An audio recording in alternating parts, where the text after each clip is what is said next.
You're such an asshole. I didn't realize it was so late in the day. I slept in till 9. Like, what happened to the 2 hour? Oh, yeah, I was sleeping.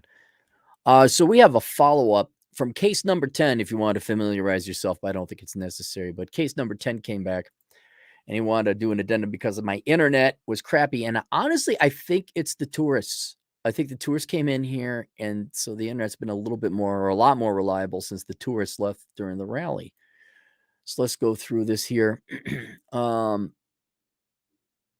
the guy who wrote Real World Marriage 10. Your video got me thinking. Apparently, my keyboard has more to say. This is an addendum to that. Willing to go an extra $50. Same reasoning as before. I'm like, okay. If you think there's something here that'll help the fellows down the line, if you don't agree, writing was therapy. No, well, you paid, and any information's going to help. Any information is going to help. And it's not just going to help the guys, but any girl who really wanted to get married and find a guy and keep a guy, a quality guy, and ultimately be happy. Here's your competition, ladies. This is what you get to deal with. This is an addendum to your real world marriage case number 10. Women determine the success of marriage. Some for those tuning in, my marriage didn't go down because my wife ran off with a cocaine gang or screwed every UPS guy that hit the porch or anything fun like that. It died in the most routine ways through resentment and complaints. After my previous writing, I did the I wish I'd added blah, blah, blah in my head. As you guessed correctly, I do consider myself a writer, and enough blah, blah, blah built up in my head that I think I have some worth adding. Please do. 3 things.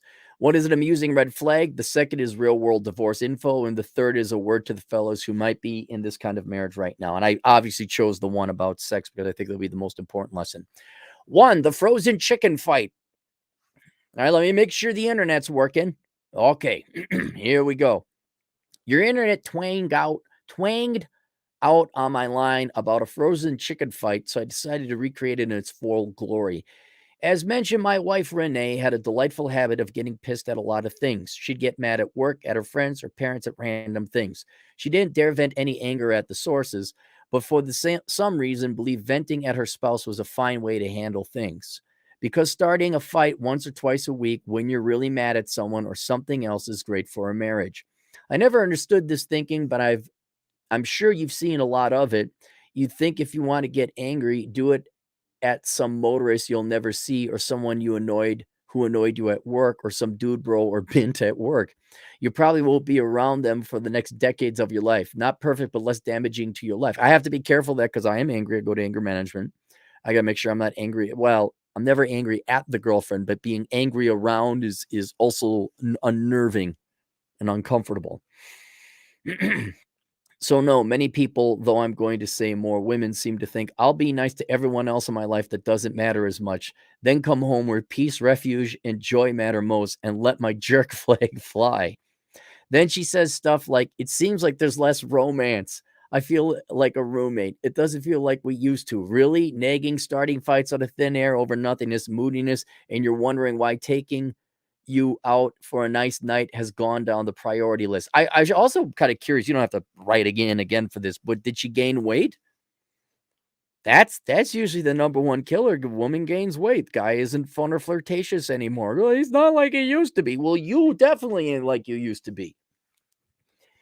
Get in the van, Fred. We got a Scooby-Doo mystery.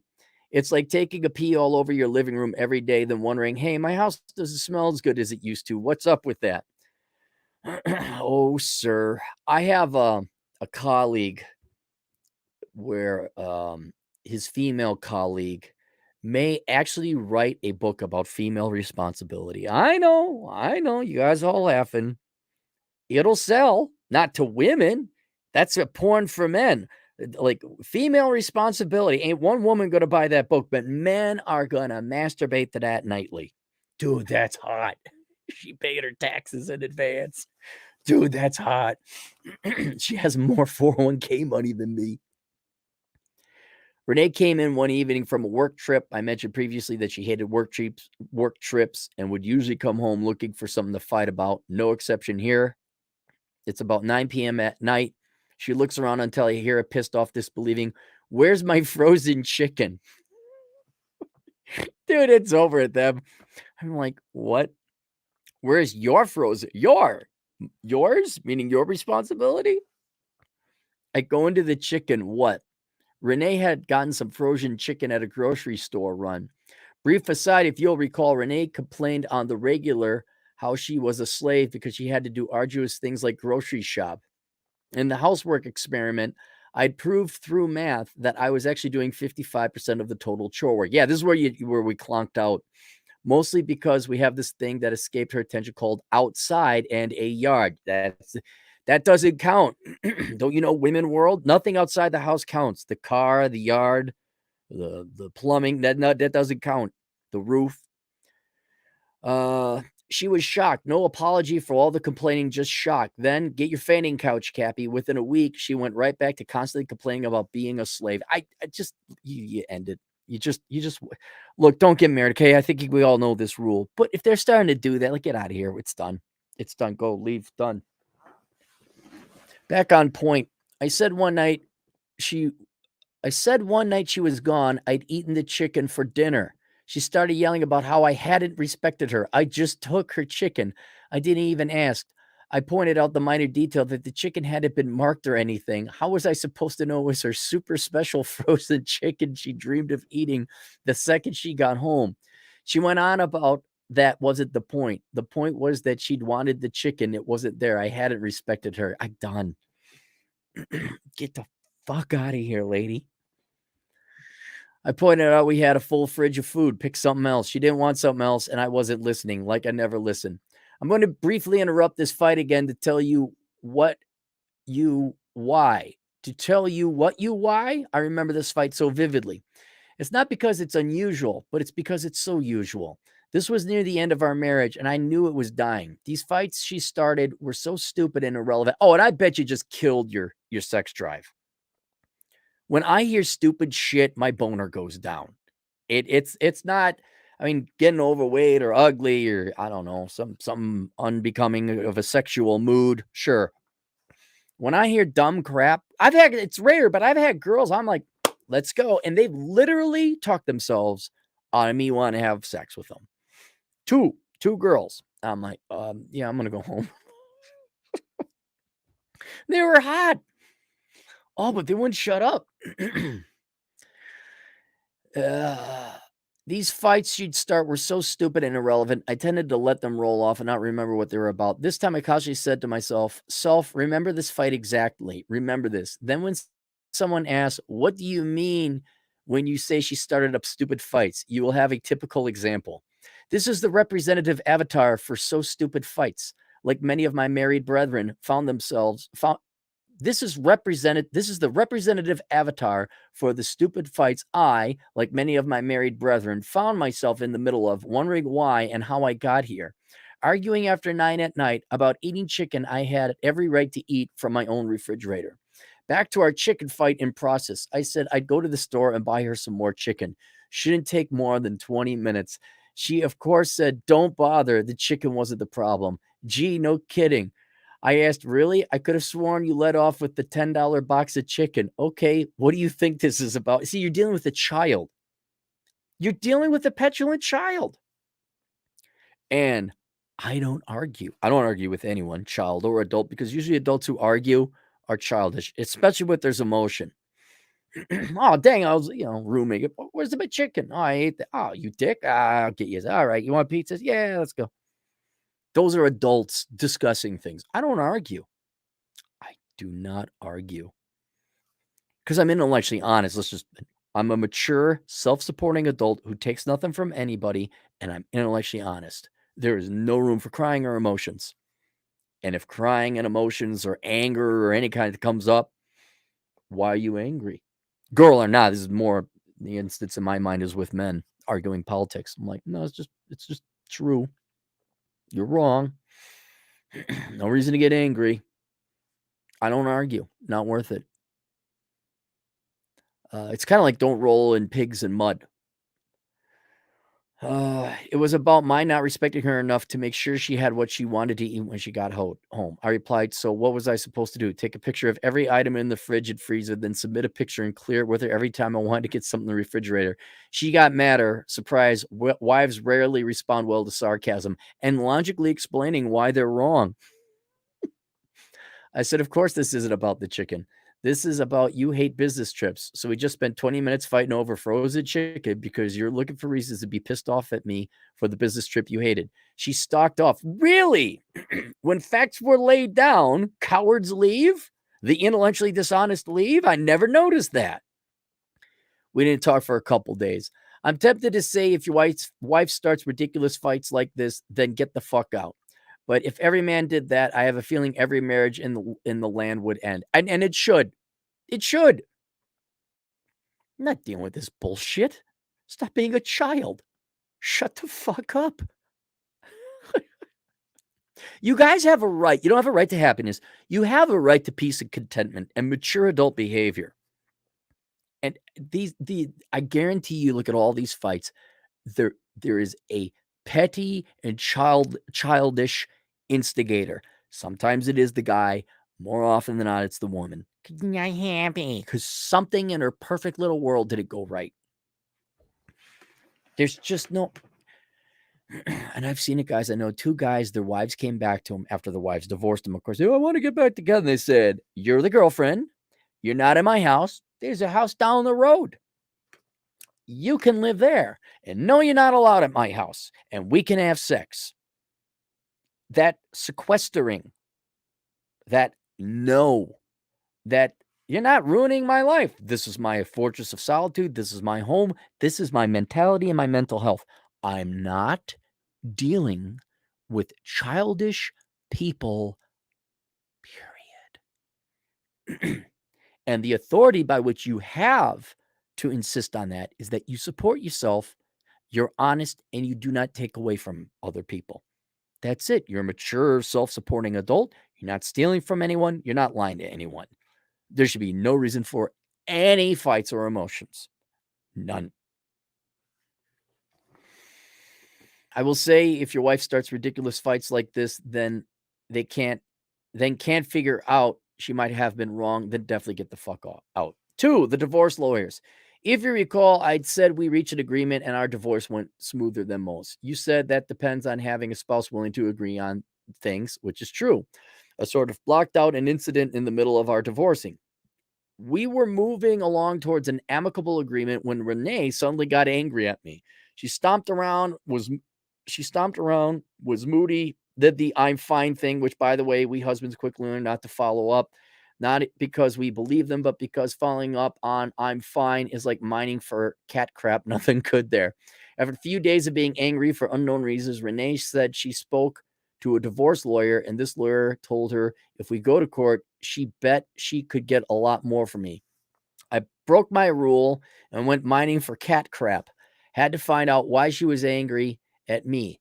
Well, after well over an hour, it finally came out that she was mad because a $2,000 medical, God almighty. See the intellectual dishonest. You know who the child is here? It's the woman in this case. What's wrong? Mature adults, male or female, say, oh, this is wrong and it's bothering me.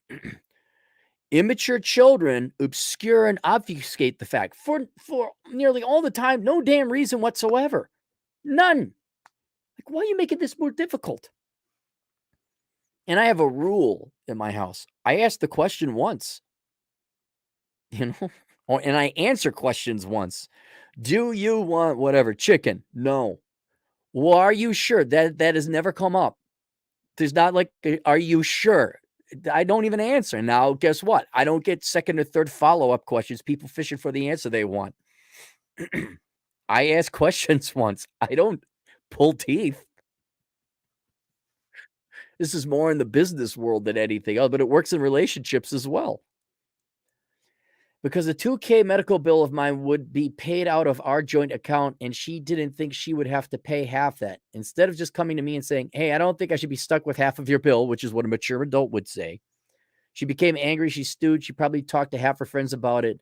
Then she ran off and consulted a divorce attorney. Anything but just talk to the other person it concerns.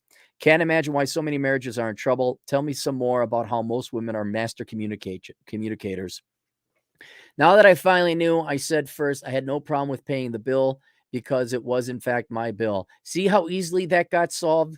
Second, I have a friend I will call Jane. Jane is a divorce attorney who specializes in wives. She since moved on to something else to preserve her sanity. We'd both hear 1,000 of Jane's divorce horror stories from the women's side.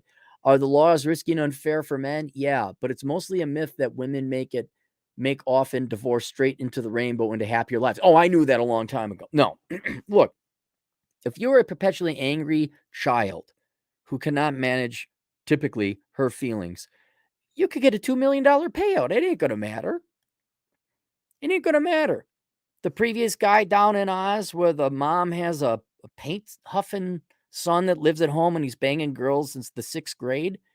Okay, she might have won a divorce, which she didn't, but okay, let's say she would. She's going to have to raise her grandchildren. Children don't escape the real world. They might get a handout from a settlement. They might get some government aid, but they can't handle the real world day to day. They pay. They absolutely pay. The truth is that though men may lose more, everyone loses in divorce. Women are usually worse off too. For every Melinda Gates or Robin Williams' ex-wife, there are millions of women who end up further in the hole. I said, gee, your lawyer who gets paid the more you fight said you should fight. I'm shocked. Shocked, I tell you. Shocked to find gambling going on here. I pointed out how many horror stories Jane has told us about divorce court. I said if Renee thought I wouldn't respond to a court fight, she would know me better. But even if I was the nicest divorcing husband in the history of divorce, the divorce would take at least 2 years with scheduling and all that. And 2 years from now, without kids, the court would split our stuff, which is what we just agreed to. She was going to end up with tens of thousands paid out to her lawyer, maybe end up burning through everything she had just to get what she could get right now. I added that Jane's been practicing for 10 years and has no dog in our fight. Hey, let's call Jane and see what she thinks will happen. Renee mulled over it about a day. I will give her credit. She talked to Jane enough over the years to know I was telling her the truth about divorce court. Between my paying the medical bill, don't get bogged down in petty stuff if you can avoid it. Well, yeah, and it was your medical bill. Again, being an intellectually honest adult and not taking away from other people. Simple rule of thumb. Anyone's got a problem with you, they're wrong. Very simple. Very simple. And it's not worth bogging down in emotional arguments. Not at all. An argument shouldn't be emotional. There should be evidence. And hey, you say, oh, yeah, you're right. I am wrong. Let me make amends. And that she dropped her divorce court threat. We went on to handle it ourselves at nearly no cost. 3, why did I write this? Why did I think there was sex involved in this? Why did I write this? Why am I returning to round 2? Besides that, the chicken story is kind of a hoot. Not to criticize the other stories. They all serve their purpose. But when I hear some wilder stories like she was the town bicycle, tried to kill me 4 times and ran off with my 8 million, I tend to think that's not going to apply to me. This is for the guy who's in at least half of the marriages I've seen. The guy who knows there's no such thing as a perfect marriage, so you can't run off for no. Hang on, let me reread this. This is for the guy who's in at least half of the marriages I've seen. The guy who knows there's no such thing as a perfect marriage, so you can't run off for any dumb reason, who took his vows seriously, but also needs to know that is right to get out. First, if you're operating on any assumption your marriage will improve down the road, if you do this or that, no, stop assuming that. You take this marriage as is. It's either good enough now or it's not. Cappy, you said the exact same thing Jane said to me a few months before Renee and I decided to call it quits. It's been stuck in my head ever since, and I think others need to hear it again. I knew our marriage was in trouble. Okay, I knew I read something. I usually skim a little bit. I knew our marriage was in trouble. The sex life finally went to 0, which was a hint. No, that's the last nail in the coffin. That's the proof. That's the cement fully curing. If you are not having sex, it is over, which is obvious on its face, but you need to know, I guess, the underlying mechanisms, because as I've said many times before, a friendship, a relationship that you have with someone you really like but are not physically attracted to is called friends. I don't care how many times women want. There's this world. I've taken a crack at it before, and I can't suss it out because I don't know what women want. But there's this world, this utopia, or this stasis, this environment, a status maybe where women get commitment, but they don't have to have sex. Like they're okay with that. Maybe it's security, maybe it's safety, maybe it's comfort. Maybe they're not lonely. There's like you're a pet, you're a dog. There's some other human being there.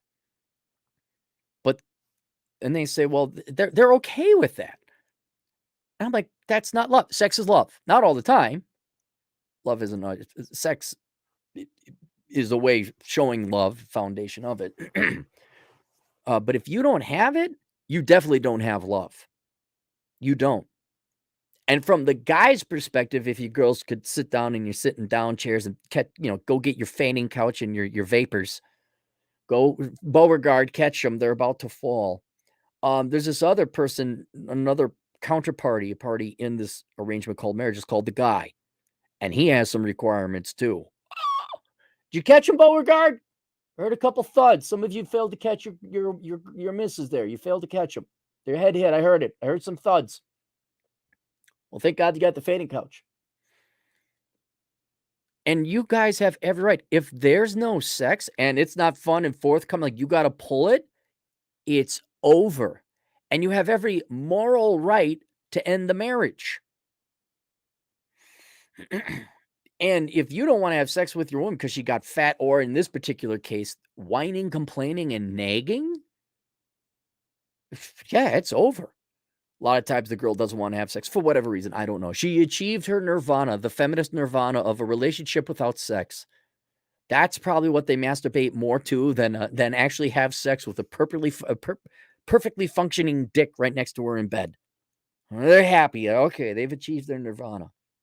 But if you guys aren't having sex, leave. Might cost you some through divorce. I'm not talking about the cost and the pain it's going to cost you to leave that relationship. If there's no sex, you leave. Because that's a roommate. And girls should be fully made aware.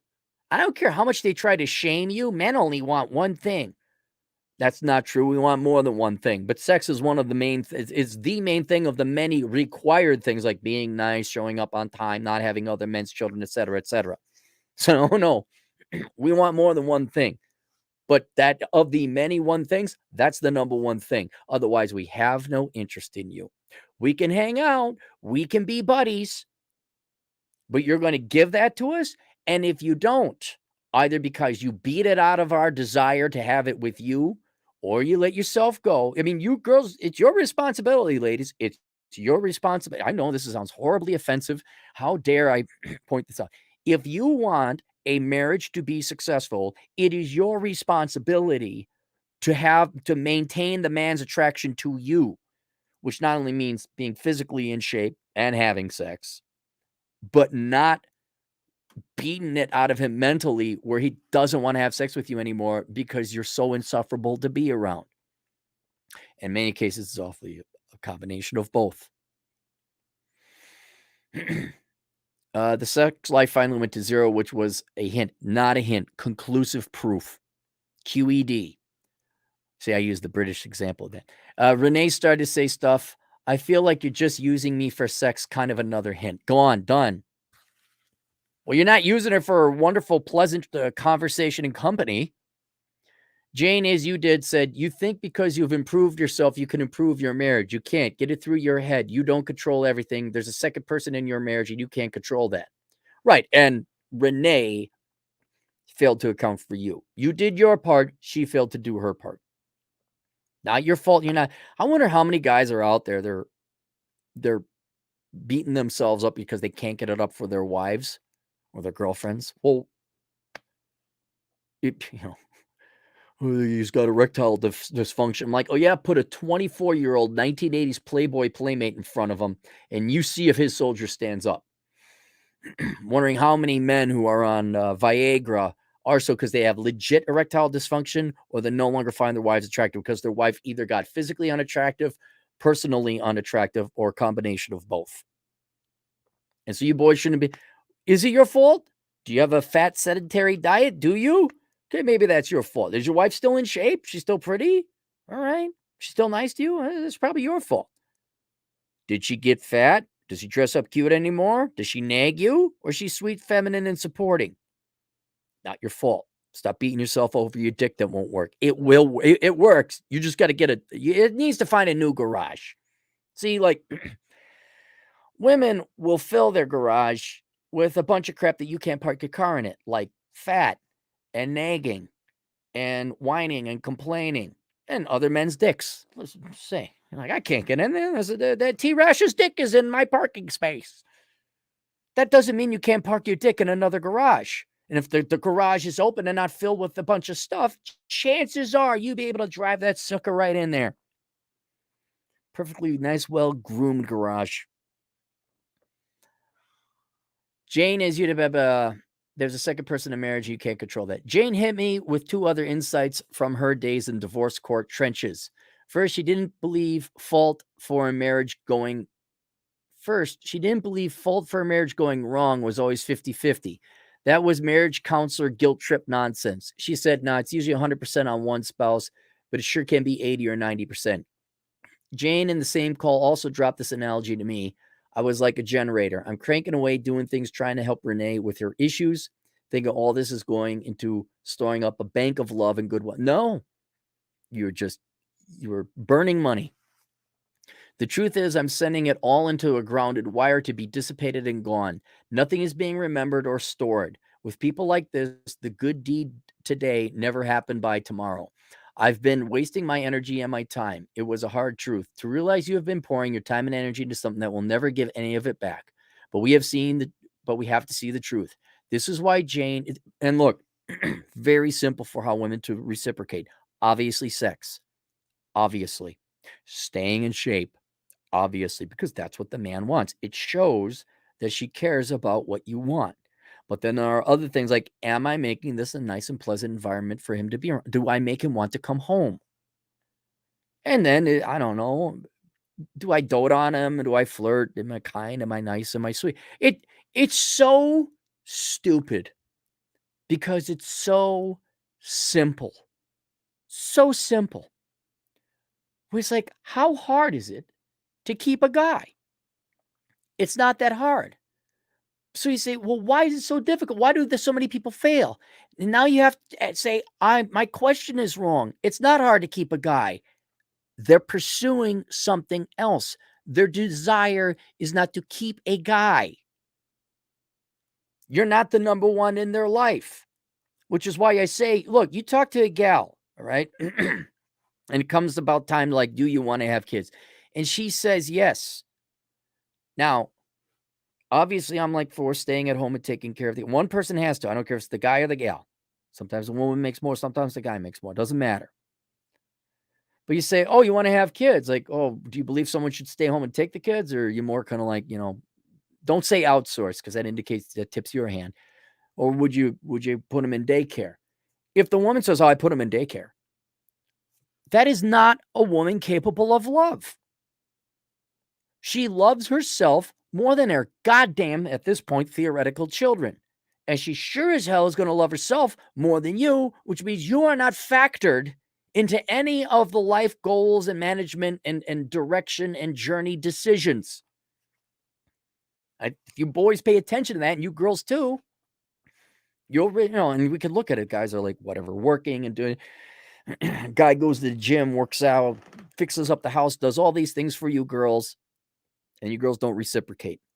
Or you've seen it, the other girls, like, whatever, dolling up, making food, being real nice, and the guy, whatever, goes out and bangs another girl or something like that. Doesn't give her the time of day, doesn't do anything for her. All right, yeah. They have other objectives and goals than you. But by God, don't get married if you're not putting each other number one in your life ahead of yourselves. And you could see this. You could see this. You didn't even exist to this woman. Like the idea, like maybe I ought to shut up and make his life pleasant. Didn't dawn on her, right? To realize that this is why Jane is one of my best friends to this day. Real friends don't tell you what you want to hear. Real friends tell you the truth you need to hear.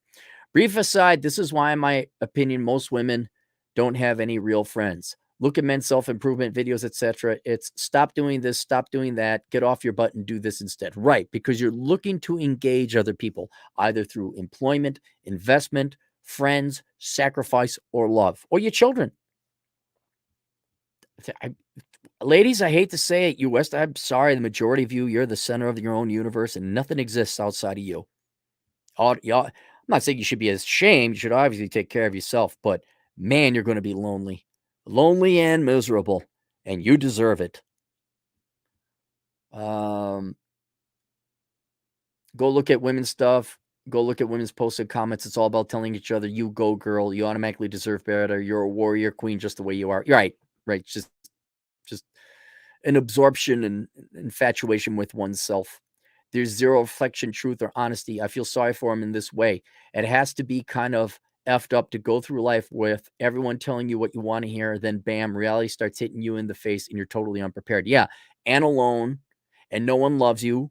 No one hangs out with you. And the only people that hang out with you are trying to get something from you, like your frenemies.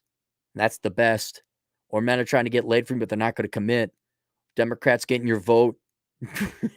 Oh, yeah, here's some free shit. Send your kids off to school. We'll pay for it.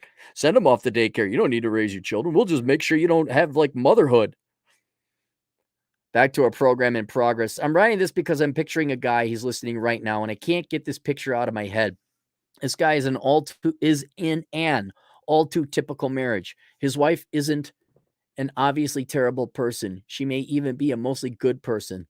Things are good most of the time. They're just good enough, just enough of the time, but they are really bad some of the time. She's fundamentally unsatisfied with her life. She may hate herself. She starts fights because marriage didn't magically turn her life into a constant romp through fields of happiness. She's angry at you some of the time. She's resentful. She shows it. She looks to start fights. She literally looks around for anything and everything to complain about. She keeps trying to convince you that it's your fault she's not happy. You may feel sorry for her and want to help her because you love her. You may look around, see this in so many other marriages that you assume it's normal for a marriage. Yeah, it's normal. That does not make it good, healthy, or something you should put up with for the rest of your life. If a passenger on that Titanic had built a raft and floated off, they probably had lived. But most stayed on the ship because everyone else was staying on the ship. Being everyone else is often the wrong call. Being everyone else guarantees you will fail and waste your life. You will.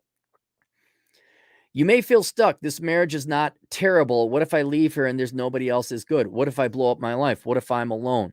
I want to give you a few things to think about. First, I noted this in my previous message. Does she apologize when she's wrong? If she never or rarely does, what makes you think this will ever improve? Spoiler, this will not improve. This is someone who will always see herself as a victim and you as the problem. This is someone who literally cannot see anything from your point of view because it takes empathy to have some idea when you've wronged someone else. This is someone who does not have the ability to improve. It's like getting mad at a dog because it can't do algebra. It's just not in there. This will not get better no matter what you do. This is her ingrained personality, something she can fix. As the saying goes, it's a feature, not a bug. It will get worse. The fights will not only increase, the resentment will only increase. Not knowing the importance of lack of ability to apologize when wrong, not knowing how many other wrong things that ties into it cost me over a decade. Don't let it cost you any more of your life. Second, if she's picking at you in front of other people, this means she is both resentful and losing respect for you. This never improves over time either.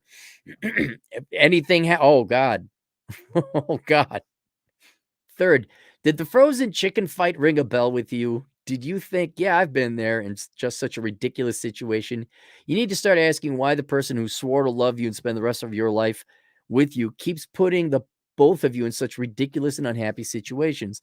It's just not a funny fight. It's a big red flag. Fourth, you're worried about what happens afterward. I can't guarantee your eternal happiness if you leave, but I can say that about everyone who gets out of these situations like this ends up better off.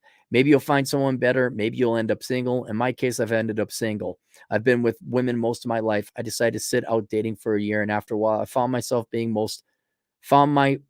found being by myself most of the time, doing what I want, when I want, with who I want, addictive.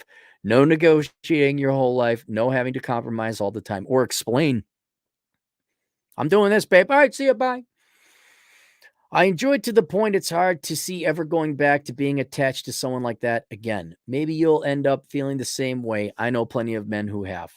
I went on to do a bunch of things I've wanted to do. I've scuba dived all over Florida and the Caribbean. I've hiked on 2 of the 3 major trails in the country. I've been to 47 states, camped out in many national parks, stood on both coasts, been at the major meter crater at dawn, gone to dozens of paranormal sites in the middle of the night, lived in another country for a while, skydived, parasailed, and hiked around the Black Hill in your neck of the woods, walked a little Bighorn battlefield, so many other things. I could fill this page, but you get the point. I cannot imagine a world where I stayed married to Renee and I get to do all these things. Not to mention a year later, my family and friends started saying they hadn't seen me not so tense and overall happy in years.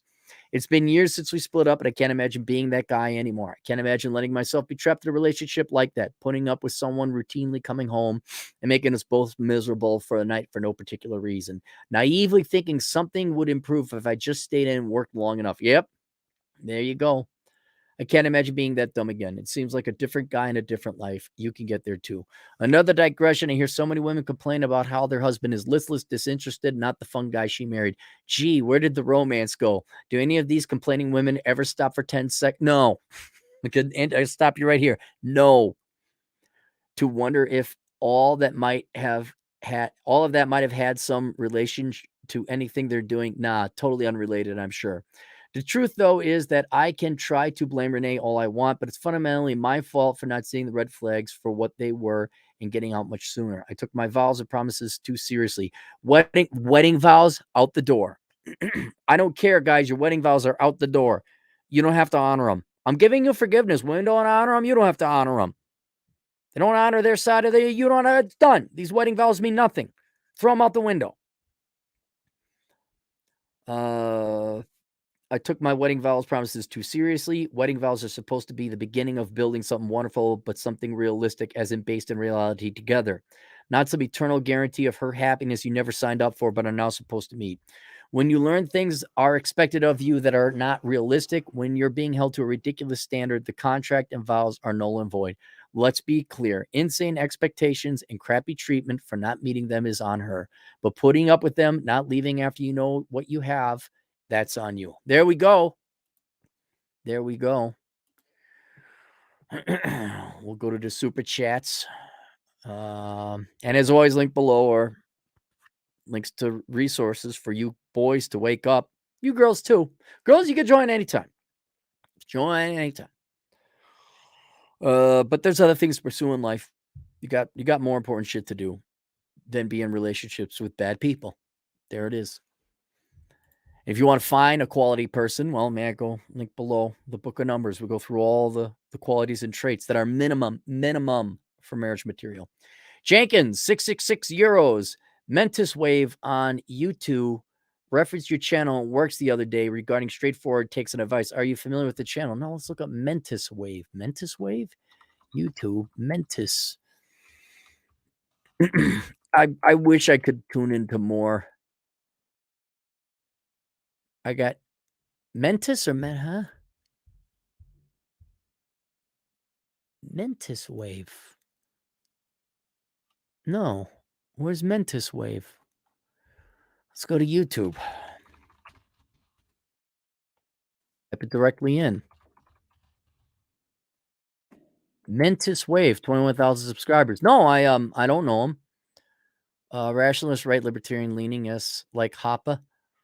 No, but he's got a channel here. Oh, he's got a lot of views. It looks like he puts a lot of work into it. Because he has more views than he has subscribers, 87 views. So he is putting a lot of work into these videos. I'm just going to assume they're higher quality. Looks like he does about 3 or 4. You know what? I'm going to binge on this Mentis Wave. Mentis Wave. Let me pull up my to-do list. Mentis Wave. I called my grandma. I can take that off the list now. Called grandma. Mentis Wave. I got my statins. Take that off the list. All right. Save the new list. Oh, God. It's one of those days I wish I just had a video game to play, but I didn't buy a new Xbox. Well, thanks for the leaning. Yeah, I'll take a look at him. I hope he said something. I'm not going to say kind. I hope he said something accurate. Wisco Nomad, $2. Never marry without a test drive first. Just never marry. It's so stupid. It's so stupid. And ladies, don't you get me? Look, do you girls enjoy getting divorced? Do you enjoy this crap? Look, can we let's just hang out for a while and have fun, huh? You don't need that fictitious feminist utopia of having someone around but not having sex with. You don't need that comfortable utopia. You don't need that security. Project Gone, $5. Not only is a good deed today forgotten tomorrow, any past misdeeds, no matter how far back, is brought up at any point and used to beat over your head. Yeah. Marriage causes divorce, £5 British. Do you think women really want kids? Yes, they want kids. They do. They genetically, biologically want kids. I have a friend of mine who consults women who waited too long to have kids. And she's like, well, here's what you do. She's a dietitian type and says, well, okay, you're late term pregnancy because you're dumber than shit.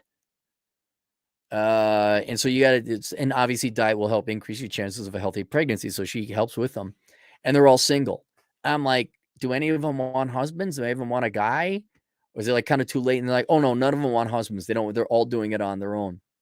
Women want to have kids. I'm going to say it again for the cheap seats. I don't know where Joe Hallenbeck is. Most women in the West sure as fuck don't want to raise them. They want kids. They don't want to be a mother. I said that years ago. That's me. You hear that quote? That's me. Women want husbands. They don't want to be a wife.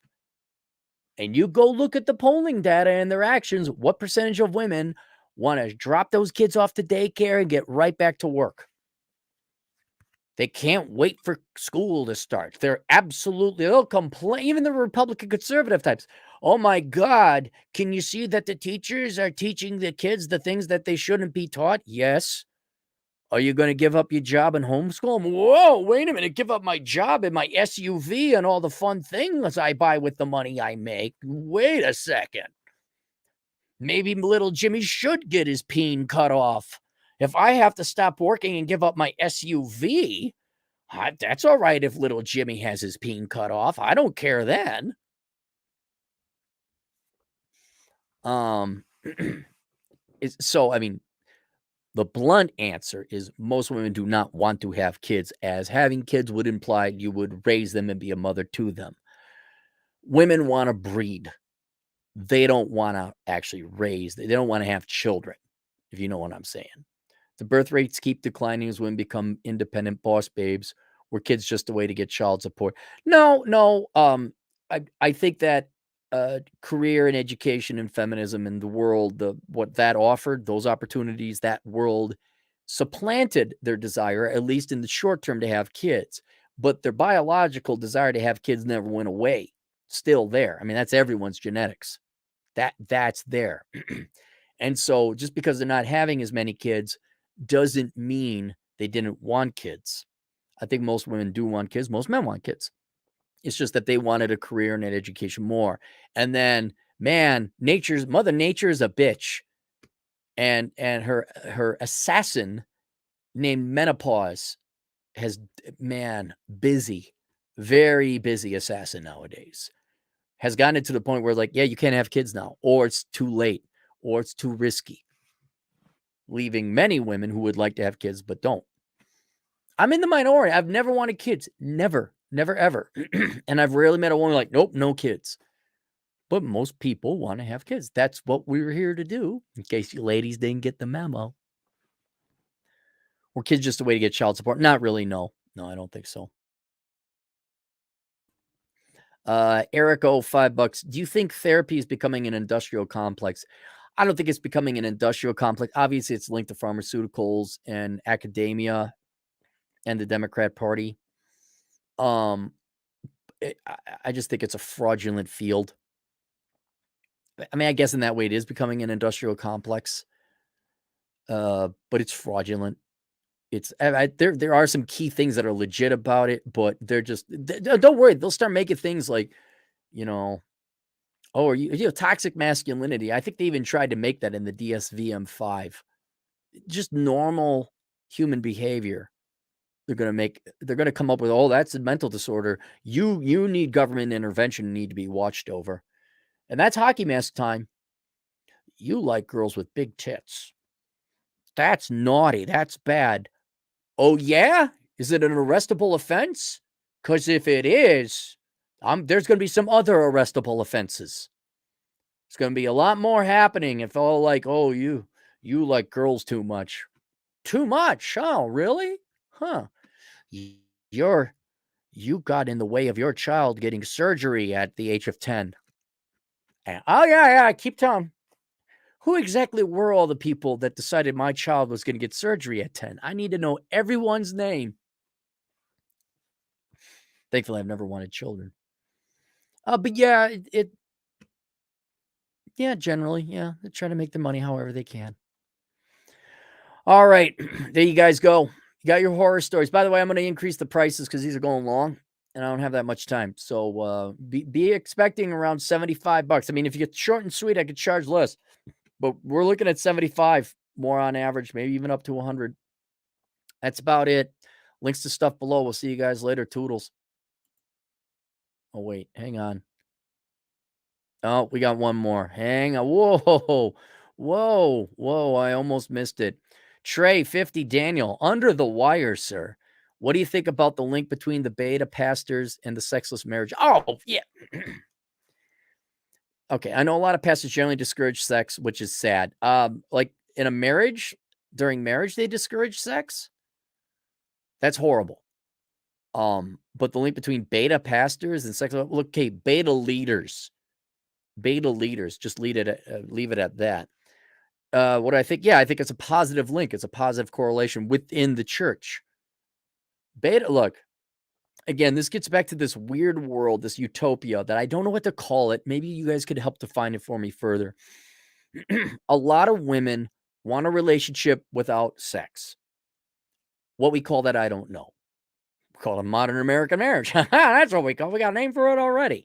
But whatever that is called, a sexless marriage, some women seek that out. They want that. The beta pastors, not giving a damn what it does to a family or the man, or how bad that actually is for marriage, they don't care about that. They want women in the pews. They want women to bring, and it's on. I'm speculating it's in part based on a nightclub or a bar business model. You get women, because this is why women don't pay for the drinks if there's ladies' night or no cover charge. Women get in because they know you dipshit men are going to follow. And so the business model of a church is very similar to a nightclub. Get women in so that their simp boyfriends, and not even boyfriends, but their simp followers come in and give all you guys some money. I would have to say, I hate to say it, modern church, there are no alpha men in modern church, unless your church is old school and there's a classic traditional message. But your modern church in the West is a nightclub. Get the women in, preach to women, make it for women, and the simps will come in as well. And you get like 2/3 the population, 3/4 of the population, half the men, all the women. And then you just keep and simps don't care. They have no self-respect. And they'll keep, and there you go. Meanwhile, the alpha men will go elsewhere. They'll find, alpha men will occasionally go to a bar, at least back in my day, because that was where you met girls. But alpha men of today, they go to the gym, they go to church, they go to work, they work on their house, like the guy we had a couple days ago or yesterday. And if they find a girl, maybe they're trying online dating or they're asking a girl out in public like a Troy Francis. But I don't think the real alpha men are going out to nightclubs. I mean, they might, because that's what you do when you're in your young 20s. But after like 30, the guy's like, I got shit to do, man. I got stuff going on. All right, there you go. Yeah, just look, don't general rule. Don't listen to Christian men about dating advice. All right, don't pastors. Don't listen to pastors about advice on anything. On anything. All right. You'll come out better. All right, we'll see you guys later. Toodles.